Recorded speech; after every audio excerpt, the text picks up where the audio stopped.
परमेश्वर पर विश्वास रखते हैं, ये लॉकडाउन भी उनके लिए आशीष का कारण ठहरेगा। जो सोच रहे ये बीते दिनों में जो हानि हुई है वो कैसे पूरी करने पाऊंगा मैं, लेकिन परमेश्वर आपसे कहता है मेरे प्रियो, जो हानि आपकी हुई है उसके दुगना आपको आशीष देने जा रहा है। आप सभी को जय मसीह की। आप सभी के लिए मैं लेकर आ गया हूँ आज सुबह का वचन, और कह रहा हूँ ये वचन आप सबके जीवन में आशीष को लेके आने जा रहा है। हालेलुया। मेरे प्रियो, क्या आपका मन व्याकुल है? क्या आप चिंता में पड़े हुए हैं? क्या आप निराशा में पड़े हुए हैं? क्या आप किसी बात को लेकर चिंतित है? तो मेरे प्रियो, प्रभु का वचन आपसे कहता है, यूहन्ना 14 अध्याय के पहले पद में हमसे यीशु मसीह यहाँ बातें करते हैं और कहते हैं, तुम्हारा मन व्याकुल ना हो, परमेश्वर पर विश्वास रखो और मुझ पर भी विश्वास रखो। हालेलुया। क्यों आप चिंता कर रहे हैं? क्या पैसे की कमी है? प्रभु यीशु से मांगिए, वो आपके देगा, वो आपके लिए रास्ता बनाएगा, आपके बंद रास्ते को खोलेगा। आपके पास जॉब नहीं है, प्रभु यीशु से मांगिए, वो आपको जॉब से ब्लेसिंग करेगा। घर में सुख शांति नहीं है, प्रभु यीशु से मांगिए, वो आपको देगा, आपके घर में सुख शांति देगा, आपके घर के हर बंधन को तोड़ेगा। आपका जीवन अशांति से भरा हुआ है, प्रभु का वचन अध्ययन कीजिए, उसके द्वारा आपके जीवन में शांति आएगा।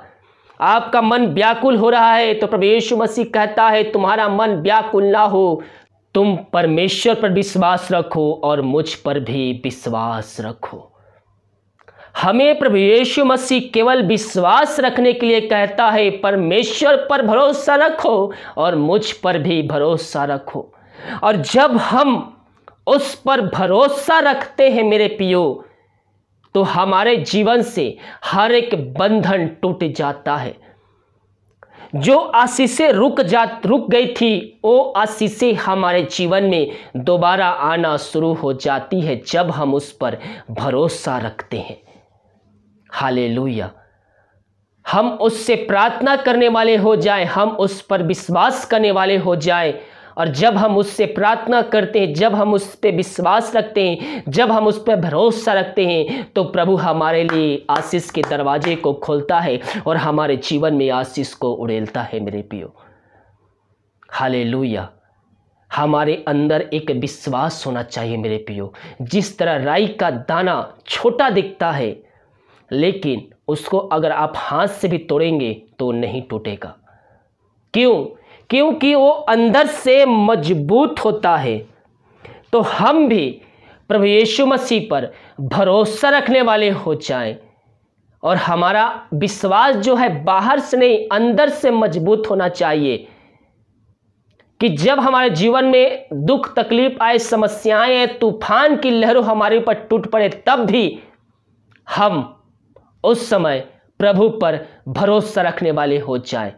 और कहता हूं, जब आप उस समय भी प्रभु पर भरोसा रखते हैं तो प्रभु आपके जीवन में चमत्कार करेगा, अद्भुत कार्य करेगा, और आपको उस मुसीबत से निकालकर ऊंचे चट्टान पर पहुंचाए, क्योंकि परमेश्वर हमारा चट्टान है। संकट में अति सहज से मिलने वाला ओ परमेश्वर है, जीवतों का परमेश्वर है, वो प्रार्थना का उत्तर देने वाला परमेश्वर है, वो हमारे संग संग रहने वाला परमेश्वर है। हालेलुया।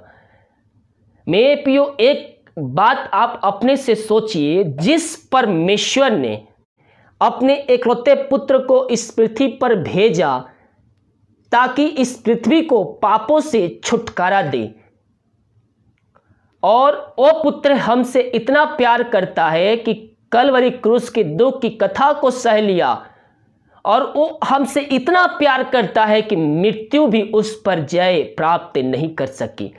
तो आप 2 सेकंड के लिए सोचिए, जिस पिता ने अपने पुत्र को हमारे लिए भेजा, और जिस पुत्र ने अपने प्राण को दे दिया कि हम मनुष्य अपने पापों की क्षमा उस लहू के द्वारा मांग कर हम अंत जीवन का सहभागी बन जाए, क्या वो हमारी चिंता नहीं करता है? अगर उन पक्षियों को जब वो खिला सकता है, जिला सकता है और सालों सालों तक जीवित रख सकता है, हर मौसम से उनको बचा के रख सकता है, तो क्या हमारा मूल्य उनसे अधिक नहीं है? जी मेरे प्रियो, हमारा मूल्य उन पक्षियों से कहीं अधिक मूल्यवान है, क्योंकि उसने मनुष्य जाति से अधिक प्रेम किया है। हालेलुया। तो हम उस पर केवल भरोसा रखने वाले हो जाए। भरोसा रखो, परमेश्वर पर विश्वास रखो और संदेह ना करो, तो हर एक बातें हमारे जीवन में जो हम प्रार्थना में मांगते हैं वो पूरी होगी। आज नहीं तो कल होगी, कल नहीं तो परसों होगी, लेकिन वो आपके जीवन में आएगी। हर एक बातों का, हर एक कार्यों का, हर एक आशीषों का परमेश्वर ने समय निर्धारित किया है मेरे प्रियो। और जैसे ही उस समय हमारे जीवन में आता है, वो आशीषें हमारे जीवन में आ जाती है। लेकिन उन आशीषों को प्राप्त करने के लिए हमें प्रभु पर बने रहना है, उससे प्रार्थना करते रहना है, उसके वचनों पे चलते रहना है। अब बहुत से भाई बहन लोग एक बार दशमांश दे देंगे, उसके बाद वो सोचेंगे मैं तो अब दे चुका हूं, मैं प्रभु के राज्य में आ चुका हूं, उसके वचनों पे चलता हूं। नहीं मेरे प्रियो, हमें प्रभु के वचनों पे बने रहना है। नियमित तौर पर हमें अपना दशमांश, कमाई का दशमांश, हमें सैलरी का दशमांश, जो भी हमारे जीवन में आशीषें आती है, जो भी हम कमाते हैं उसका दशमांश हमें निकालना है, ताकि उसके द्वारा और भी आशीषें हमारे जीवन में आती जाए। जब हम वो कार्य करेंगे तो उसके बदले प्रभु हमारे जीवन में, हमारे बिजनेस से, हमारे नौकरी से नई नई आशीषें उड़ेलते जाएगा और नई नई स्रोतें आपके जीवन से खुलते जाएंगी। हालेलुया। इसलिए हमें प्रभु के वचनों पे हमें बने रहना है, उसकी आज्ञाओं पे पालन करते रहना है। और कहता है तुम्हारा मन व्याकुल ना हो, परमेश्वर पर विश्वास रखो और मुझ पर भी विश्वास रखो। तो हमें उस पर भरोसा रखना है, उस पर विश्वास रखना है कि ये समस्याएं, ये जो कठिनाई है वो यूं ही दूर हो जाएगी।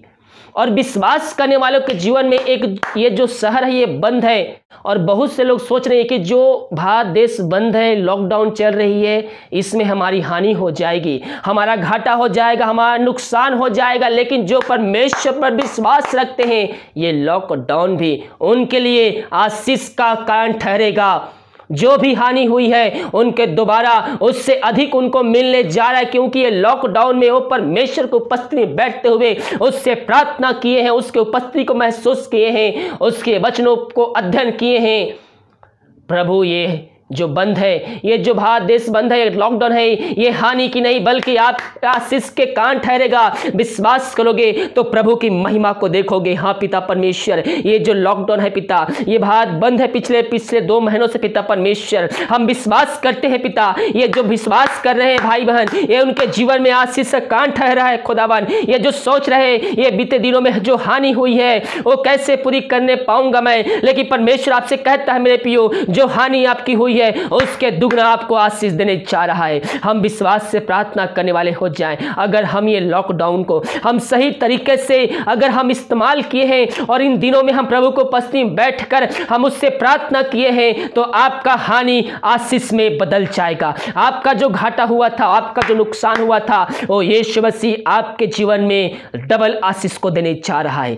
विश्वास करने वालों के जीवन प्रभु कार्य कर रहा है। आप सोच रहे हैं ये जो बंद है, इससे मुझे बहुत हानि उठानी पड़ी है, मुझको बहुत घाटा हुआ है, मुझे बहुत नुकसान हुआ है, लेकिन प्रभु यीशु मसीह उसके बदले आपके जीवन में दुगनी आशीष को देने जा रहा है। ये बंद भी आपके लिए आशीष का कारण ठहरेगा। ये आशीष का कारण है हमारे लिए। परमेश्वर हमें एक समय दिया है कि इन दिनों में हम प्रभु के नजदीक आ जाएं।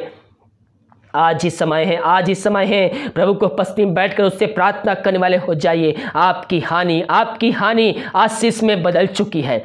पिता इन सबको आशीष प्रदान किया, हम धन्यवाद देते हैं। इनका मन व्याकुल है पिता, वचनों के द्वारा इनको पिता बातचीत कर प्रभु जी, पवित्र आत्मा के द्वारा इनकी सहायता प्रदान कर पिता परमेश्वर। यही हम प्रार्थना करते हैं। ये संदेह करने वाले नहीं बल्कि तुझ पर भरोसा करने वाले हो जाएं, यही प्रार्थना करते। प्रार्थना सुना, धन्यवाद यीशु के नाम पिताजी आशीष मांगते, सुनते, आशीष ग्रहण कर। आमीन आमीन और आमीन। हालेलुया। जितने भाई बहन विश्वास कर रहे हैं कि ये जो लॉकडाउन है ये हमारे लिए आशीष का कारण ठहरा है, तो जो भी नुकसान हुआ है प्रभु आपको उसके आशीष देने जा रहा है, नुकसान को आशीष से बदलने जा रहा है। और ये 60 दिनों में जितने भाई बहन प्रभु के नज़दीक आए हैं, उससे एक रिश्ता बनाए हैं, प्रार्थना किए हैं, वचन अध्ययन किए हैं, प्रभु उनके जीवन में आशीष को उड़े लेगा। उनके जितने भी हानि हुई है उसको वो दोबारा रिस्टोर करने जा रहा है, बल्कि उससे भी अधिक आशीष आपके जीवन में देने जा रहा है। हालेलुया। प्रार्थना का वीडियो 5 बजे सुबह और वचन का वीडियो सुबह 6 बजे पोस्ट होता है, तो ये दोनों सभाओं में शामिल हो जाइए ताकि इसके द्वारा आप आशीष को प्राप्त कर सके। नाइट का प्रार्थना इस वाले चैनल पे पोस्ट होता है, तो जाइए और इस पे भी नाइट का प्रार्थना देखें और उसके द्वारा आशीष को प्राप्त करें। God bless you.